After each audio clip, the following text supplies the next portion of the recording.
Dah langsung. Ada Pak Sutami tu. Dosen.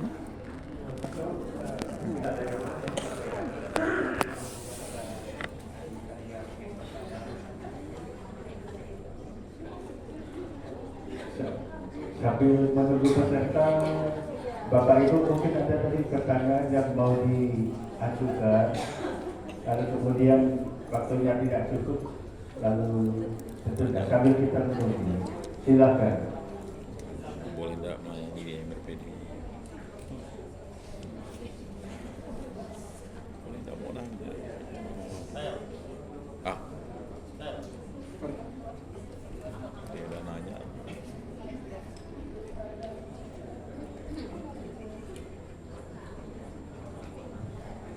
Baik, selamat malam. Nama saya Nasir Kembali dari Sanggau, Tempat Sanggau.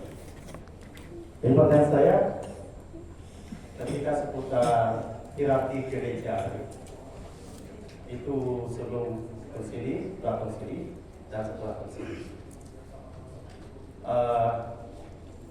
model hierarkinya memang mantap, baik, dan dari tahun itu sampai hari ini yang saya lihat itu para imam dari yang berada di paroki masih mengidentikan diri seperti orang prakonsili.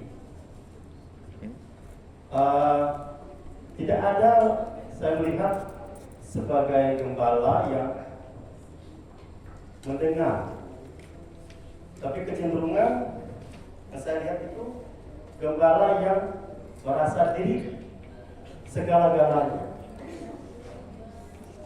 Jadi saya melihat itu karena di tempat saya ditambah lagi yang peraturan-peraturan baru sekarang dari uskupan kami, itu pastor paroki menjadi ketua DPP, bendaharanya itu rekan pastor.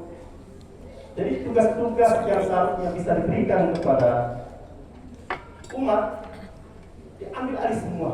Tidak puas dengan sebagai pastor kepala paroki yang mempunyai kewenangan sebagai pengawas, sebagai pembina, sebagai nasihat, itu tidak puas, kurang, mau diborong semua.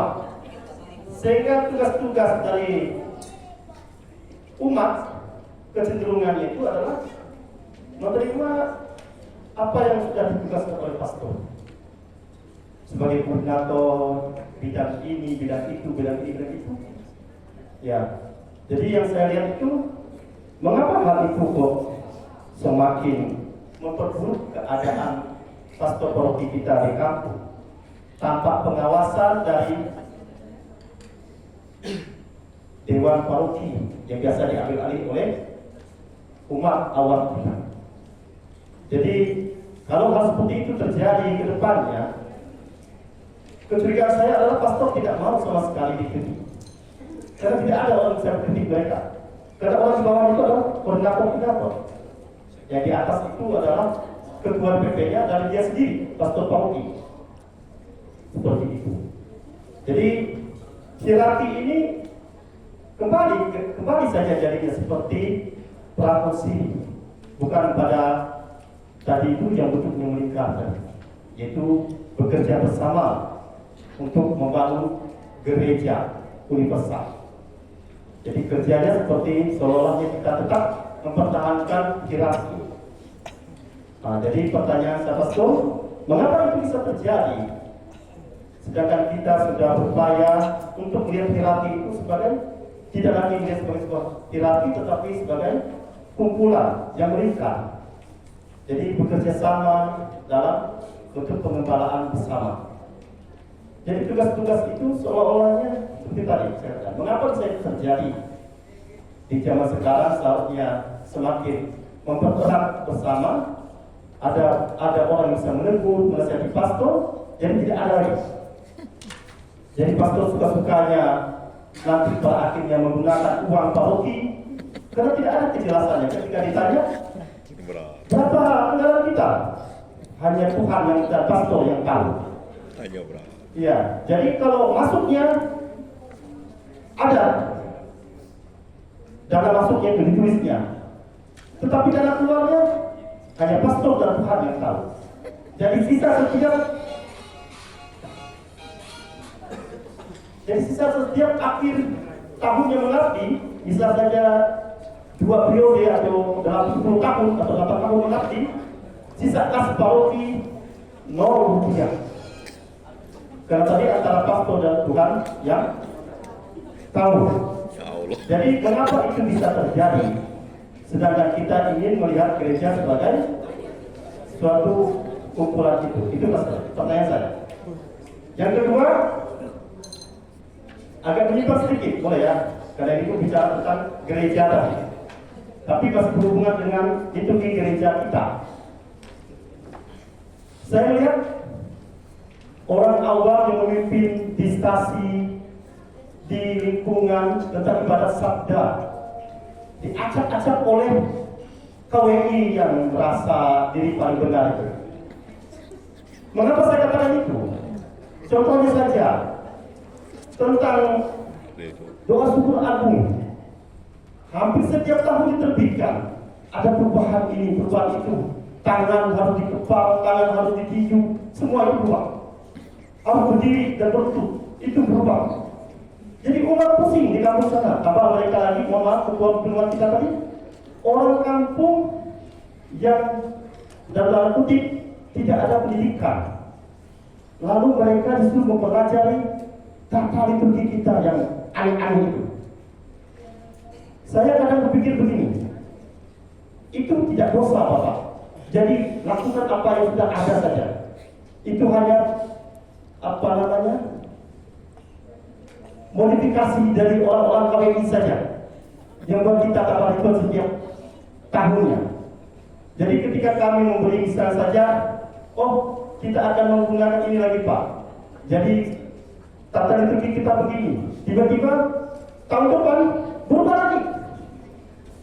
Jadi kerjaannya orang KWI itu bukan bekerja sebagai ngurus hal-hal yang umum masyarakat, tapi mengurus masalah bagaimana orang tidak sembahyang. Jadi tata liturgi kami yang pusing di kampung. Bulan tahun ini kami mengajar begini sudah baik, tiba-tiba tahun depan berubah. Jadi berubah terus dalam setiap tahun. Jadi mohonlah orang KWI ini yang bijaksana dan memang orang-orang hebat. Ya, gelarnya dokter semua itu baru uskup ya. Tolonglah jangan buat kami di kampung, di stasi-stasi itu pusing dengan tata liturgi umat di kampung. Mereka tidak ada sekolah. Nah, itu mengapa itu bisa terjadi? Itu pertanyaan saya. Mengapa tata liturgi kita setiap tahun berubah terus? Jadi gitu. Jadi ada dua pertanyaan saya tadi. Ya, baik. Terima kasih. Iya. Yang pertama, yang memang mentalitas gereja sudah berubah. Terjadi fakta sukesif dari Konsili Trente, Vatikan I ke Vatikan II. Tadi sudah dipaparkan sebelum Konsili Vatikan II semua mengenai kebijakan pastoral kekebalan kerajaan kaum berjumlah. Lalu Konsili Vatikan II lebih mengedepankan gereja umat Allah bersama. Kalau saya suruh Bagaimanapun sistem yang dianut oleh gereja. Gereja itu kan bagaimanapun dalam bentuknya yang duniawi memiliki formulasi. Ada lembaga, ada hierarki, ada umat, dan bagaimanapun juga cara organisasi memang banyak dari awal ketika itu mengatur monarki, bukan demokrasi. Yang dimaksud Konsili Vatikan II itu pertama-tama bukan demokrasi, tapi kesamaan martabat. Dan di balik kesamaan martabat itu ada juga unsur demokrasinya. Jadi kenapa ada pastor yang istilahnya lebih demokratis, yang Saya ini pesan tidak ada dalam panjang kompromi, ini. otoriter, lebih mengedepankan monarki. Saya katakan monarki itu memang dari tradisi. So ini duduk sebentar saya. Yesus memilih para rasul juga memilih penggantinya, menumpangkan atas mereka. Para rasul juga memilih penggantinya, memilih penggantinya tidak. Bukan dari kalangan hierarki, bukan dari kalangan umat. Ya kan? Serius ya. Bahkan seorang Kristen pun tidak tahu bahwa dirinya itu terpilih, waktu dia sebagai imam. Nah, itu ciri khas monarki, itu yang dianut Kristus. Di lain pihak, secara manusiawi, Tuhan menanamkan kerinduan kepada orang tertentu bersatu dengannya, juga tidak mengecualikan kelebihan maupun kekurangannya. Ya kan? Jadi pembawaan pribadi seorang imam dalam menjalankan panggilannya di dalam tugas kegembalaan itu bisa saja berbeda masing-masing orang yang satu dengan yang lain. Kadang pembawaan pribadi mempengaruhi, budaya mempengaruhi, sejarah pengalaman hidup mempengaruhi. Kalau saya sebagai pastor Dayak pernah tinggal sebagai pastor muda dengan pastor dari Eropa, dari Belanda. Mungkin saya ini juga pastor yang berkepala besar, tidak ada kompromi. Ya kan, pendapat yang harus dipakai adalah pendapat saya. Karena saya melihat jadi satu pihak ada banyak kelebihannya, kedisiplinan, prinsip, berpegang pada prinsip. Kalau orang-orang Eropa itu kurang mau kompromi. Kalau saya dibesarkan dibentuk dalam iklim seperti itu, bisa jadi juga kepada sesama saya yang orang-orang ya, karena saya mengalami situasi itu, sementara generasi yang belakangan tidak. Nah, melihat bahwa saya itu sebagai seorang yang besar kepala dan tidak keras. Seluruh kebijakan pastor saya ambil sendiri tanpa kompromi. Umat hanya melaksanakan, pastor rekan saya hanya melaksanakan, tidak ada kompromi. Karena saya lah pastor paroki, apalagi ini sistem monarki. Uskup berkuasa penuh, pastor kepala berkuasa penuh. Itu diatur oleh hukum gereja. Ya uskup berkuasa penuh, Sri Paus di keuskupannya menggembalakan kerja lokal ordinaris atas nama Sri Paus. Berada dalam kolegium rasuli mereka, keterlibat dengan Santo Petrus, uskup Roma, pewaris tata suci. Demikian juga pastor di paroki atas nama uskup. Tinggi privilege hak dan kewenangan sebagai pastor kepala. Tetapi dengan kesamaan martabat ini tadi, meskipun tidak memasukkan demokrasi dalam arti politik, ya kan? Memang yang dimaksudkan dengan Dewan Pastoral Paroki itu menampilkan keterwakilan ada di dalam gereja. Yang namanya gereja itu adalah pastor dan umatnya. Siapa kepala gereja? Dialah ketua umumnya di dalam gereja. Begitu yang benar. Karena kita sistem monarki. Itu bukan berarti pastor paroki tidak bisa dikritik, tidak bisa dikontrol. Bukan berarti itu. Lalu umat awam itu apa? Ya, dia wakil-wakil dari umat karena juga bagian dari tubuh Kristus. Kalau pastor tubuh Kristus, tapi sebagai kepala dan gembala, dialah ketua umumnya. Nah, sedangkan umat awam itu wakil-wakil umat, seluruh bidangnya. Dia lihat lagi kecakapannya, kompetensinya. Di bidang apa dia? Liturgika, koinonia, material, pelayanan. Lalu kemudian ada bendahara, ada kemudian sekretaris. Karena saya sadar hidup dalam konsep panggilan kedua, beginilah cara saya menghayati bapak saya. Gereja itu bukan aku sendiri. Bahkan dalam menentukan kebijakan pastoral pun itu hak aku, kewenangan aku. Tetapi sekali lagi kita memiliki kesamaan martabat. Gereja itu bukan aku dari sendiri. Bahkan setiap kali menentukan kebijakan pastoral yang saya lakukan adalah ini: duduk bersama, berpikir bersama, berbicara bersama, ambil keputusan sama-sama, laksanakan juga sama-sama. Dewan Pastoral Paroki itu bukan satu forum untuk mengkritik seorang imam. Keterwakilan umat di dalam Dewan Pastoral Paroki itu bukan menjadi semacam badan legislatif seperti dalam trias politika, seolah-olah pastor itu eksekutif, Lalu umat itu kemudian menjadi Sulangi yang memberikan pengawasan, menciptakan regulasi. Bukan itu. Dan itulah yang benar kata kita mengenai sistem monarki. Sebenarnya kalau saya mau mengikuti sistem monarki itu sekali lagi cukup mudah bagi saya. Misalnya, katedral minta perpindahan bisa ke partai-partai yang berdekatan karena hari itu jam 7 malam gereja mereka penuh. Tidak ada lahan parkir, basement tidak muat, bodi jalan tidak muat, pedestrian teritori trotoar itu tidak muat.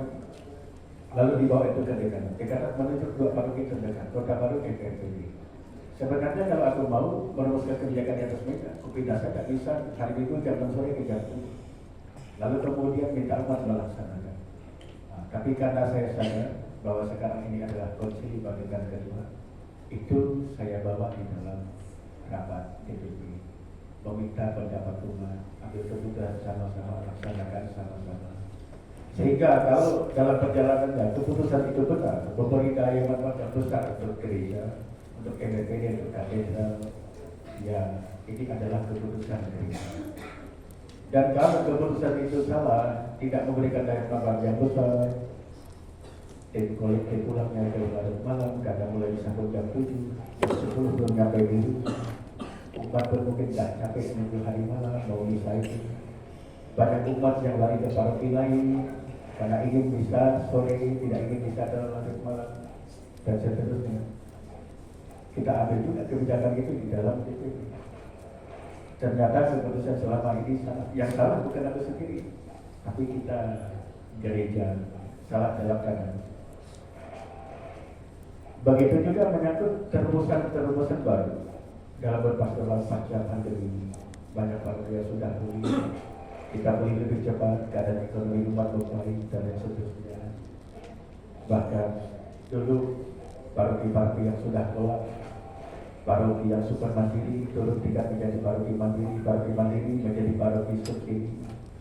Bagaimana dulu kita paroki super mandiri, dulu mampu menyumbang sekian sebelum pandemi untuk paroki-paroki lain yang ada di pedalaman Pulau ini, Samalanta, lalu kemudian dan seterusnya. Itu semua diputuskan di dalam DPP. Sejauh aku berada dalam kolaborasi kebersamaan dengan umat, sejauh itu harus sadar bahwa gereja itu bukan aku sendiri. Kalau keputusan aku itu benar, ya kehadiran umat menentukan kebenaran itu. Kalau keputusan aku tidak salah, bukan aku sendiri, tapi gereja bersama-sama. Tapi saya juga selalu membuka ruang untuk mengevaluasi kehidupan menggereja dan di dalamnya ada para pastor dengan pembawaannya masing-masing. Ya kan? Tentang laporan keuangan sebenarnya yang memberikan kepercayaan kepada saya mengelola ini adalah untuk tanggung jawab laporan periksa pastoral saya. Kata ini HP saya ya. Laporan keuangan ini HP anak saya. Ini HP anak saya. Ini HP anak saya. Tetapi anak nomor 1, nomor 2, nomor 3. Keuangan paroki. Jadi disita ya ceritanya. Menurut saya keuangan DPP itu tidak dengan bisa ayahnya. dipegang oleh seorang Dia sudah imam. tidak mempergunakan ini. Jadi Kepada sebagai umat ayah saya yang tobat menggunakan dan barang-barang yang second. dia ahli perbankan, Itulah ahli seorang bank, ayah. syukur sampai bendera satu berusaha. Dan Benar, Pak. kita hanya mengajukan Jadi jangan pernah pikir saya menyangka semacam anggaran kegiatan perbaiki barang. tapi tidak juga sekali Dianggap anak usaha. biasanya secara kronologis habis kegiatan ini dia juga selesai di lagi ini selesai di Tanda tangan. saya merasa Langsung paham ya. sangat mudah kalau pastor itu fokus urusan pastoral pelayanan sakramen. Sedangkan mengenai urusan keuangan, ekonomi rumah tangga pastoral, gaji-gaji karyawan, gaji-gaji satpam, kostum dan lain sebagainya, urusan bendahara, urusan sekretariat. Tapi kebijakan-kebijakan terkait finansial selalu bersama. Ya itulah intinya. Berpikir sama-sama, duduk sama-sama, berbicara sama-sama, ambil keputusan sama-sama, laksanakan sama-sama, juga evaluasi itu bersama-sama. Saya tidak mau apa, saya tidak mau menjadikan pastor ini salah, pastor itu salah. Tidak ingin berbicara siapa pastor yang benar, siapa pastor yang salah, siapa pastor yang salah.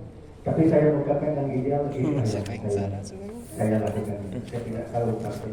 Satu ya. Pastor yang Jangan dicoba. Ada lah. adalah pastor itu yang rendah. Kocok. Tapi ada juga pastor itu yang berkepala besar, bermusuh dada. Berkepala besar. Ada juga pastor Langsung yang kesana nanti, Ustaz. demokrasi. Ada juga pastor itu yang otoriter. Tapi kan kita tidak boleh terlalu apa ya, Satu lagi, dua orang kita tidak datang. tetapi tidak adil bahwa kalau pastor ini yang Kita telepon April itu, datang apa? akan Bilang. kurang lebih saudara. Sini ada.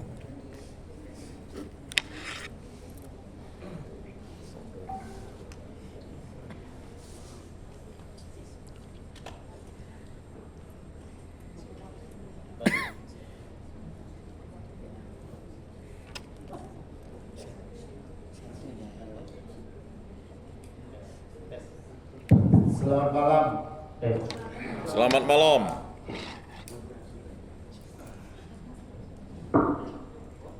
Buku kakak Pranikalis itu setahu saya dari versi yang lama sudah 2 kali berubah. Menurut saya itu tidak juga setiap tahun. Yang pertama itu tahun 2020, lalu kemudian 2005 dan 2020 ya. 15 tahun. Baru 2 kali kan. Itu yang dulu itu sebenarnya diberlakukan secara eksperimen itu uji coba, ya kan. Bahkan ada bagian-bagian tertentu dari UAB yang dulu itu sebenarnya bagian dari doa syukur agung. Bahkan ada apa ya, yang marilah kita melakukan misteri apa namanya, sudah konsekrasi itu loh. Anamnese. Itu anamnese, ada di UAB. Lalu rupanya Komisi Liturgi Maui zaman dulu berusaha membuat itu lebih dialog. Padahal aslinya doa syukur agung itu memang hanya imam yang mengucapkan. Itu pun diberlakukan secara eksperimen, itu akan ditinjau kembali artinya karena uji coba dan akan disesuaikan dengan terjemahan yang benar. Maksud saya ini begini, Pastor. Jadi buatkanlah baku sesuatu yang baku, yang pasti, jangan dirubah setiap tahun. Karena apa? Karena umat kita di kampung itu tidak ada sekolahnya.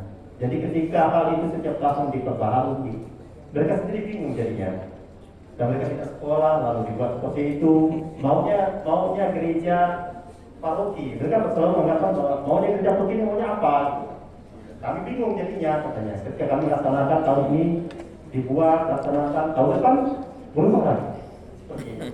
Saya belum tidur saya tata perayaan sabda umat itu 3 kali berubah. Pertama pakai UAB kan. Kemudian tata perayaan sabda, lalu kemudian berubah lagi tata perayaan sabda dan imam.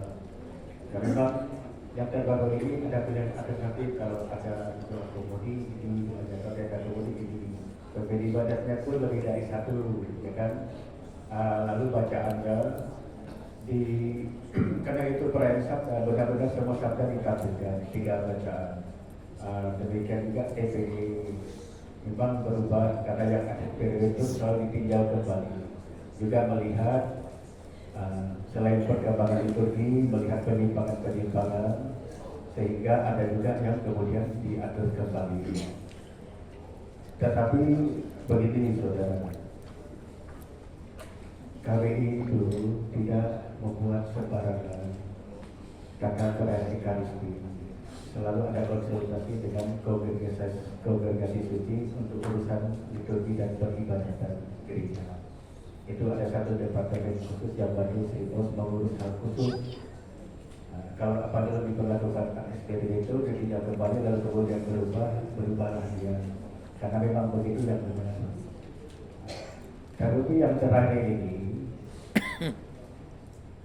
gereja ingin ada keserasian antara tata Ekaristi, khususnya doa syukur agung. Kalau dulu sampai 10, sekarang tinggal berapa saja. Memang itu yang berlaku di Vatikan. Gereja itu memang gereja lokal, tapi dia bagian gereja universal. Gereja universal terdiri dari gereja-gereja lokal, tapi itulah gereja universal semesta. Ada kesatuan ritus namanya. Kesatuan ritus. Kalau kita gereja Katolik Roma Katolik Barat, tapi saya tidak yakin kalau tiap tahun di tempat Anda itu berubah. Kalau setiap tahun saya juga bingung gitu, karena bukan itu jangka waktunya yang terjadi. Tapi kalau gereja mengubah, bukan mengubah, memperbaharui, lalu kemudian mensosialisasikan itu tentu perlu disertai dengan pembinaan-pembinaan yang memadai biar umat tidak bingung. Misalnya doa syukur agung itu kan ada buku panduan untuk umat yang gitu-gitu. Paroki harus menyediakan supaya umat kan jangan dibiarkan tergatur-gatur. Di sini sudah dibuat pembaharuan, di sini masih mengikuti yang itu, di sini masih belum diperbaharui sehingga tidak ada keseragaman dan kebingungan seperti itu. Jadi juga mengadakan ketersediaan tenaga pelayan yang mensosialisasikan kebaharuan-kebaharuan.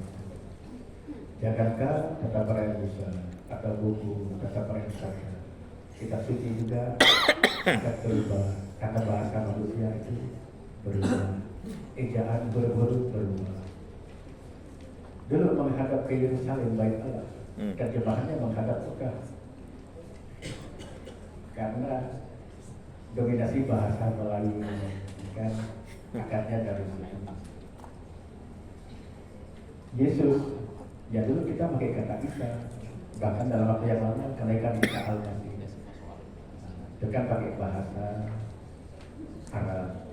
Karena bahasa Indonesia ini bahasa terbuka, bahasa daerah Melayu dia pakai, bahasa Arab dia pakai, bahasa Inggris dia pakai, bahasa apapun, karena itu bahasa terbuka, dia dipakai, diadopsi. Saya kira kitab suci kita juga sudah sekian kali mengalami revisi terjemahan. Perubahan itu akan selalu ada.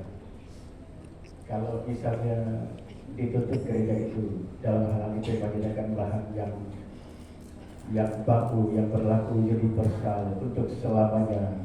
Mungkin dari sisi urusan urusan kata peran ekaristi atau peran wisata, tapi dari sisi bahasa, lihatlah nanti bahasa kita ini juga terus meningkat. Itu juga paham. Hanya mungkin jangan juga umat itu dibiarkan dalam kebingungan. Perlulah ada pendampingan, buku-buku yang menuntun ataupun buku-buku yang membantu. Saya kira cukup nanti bahan kita, ya. Baik, penjelasannya sudah sangat jelas. Tapi sebelumnya Bapak Ibu sekalian, ini yang muda-muda ini. Tadi sudah diungkapkan oleh Romo, kalau dulu kan gereja kita begini ya, beda-beda ya. Sekarang setelah Konsili Vatikan kedua kan begini juga, umat lain. Jadi pada fungsi. Satu hal dicatat Bapak Ibu sekalian, untuk yang muda-muda itu, yang muda-muda maksud saya ada Tuhan, nggak boleh lawan pastor. Mereka pegang kunci kerajaan Allah, apalagi lawan musuh. Dia ada gembala, sebutan kita apa? Domba. Iya. Tapi maksudnya begini, Bapak Ibu sekalian. Bapak Ibu sekalian kan sudah diuraikan oleh Romo luar biasa jelas. Dan menarik. Kalau kita dapat Romo seperti Romo Sajimin, kita Siapa tadi bilang dia Sujimin? terlihat gembira. Sujimin. Tapi sudah diungkapkan juga.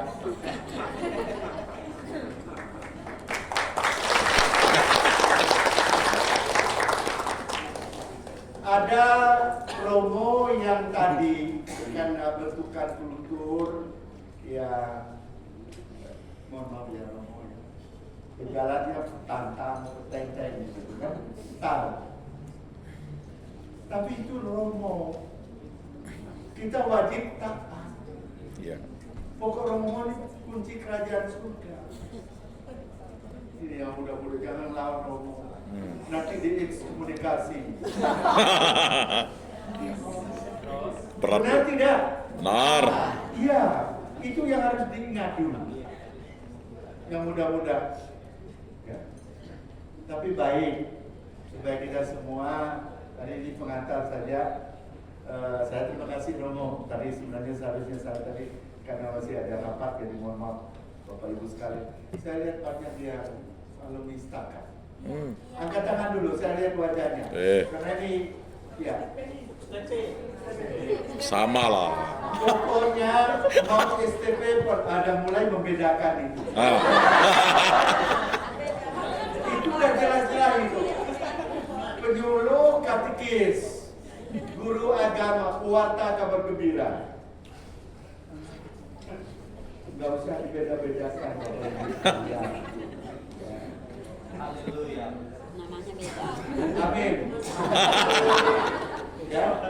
Tapi kalau saya mau katakan, Romo tadi tidak mengungkapkan, tapi saya mau perjelas. Bapak Ibu sekalian, jangan melawan Romo. Apalagi melawan Tuhan. Hidup tidak tenang. Kesana salah, kesini salah, lama-lama ngomong sendiri.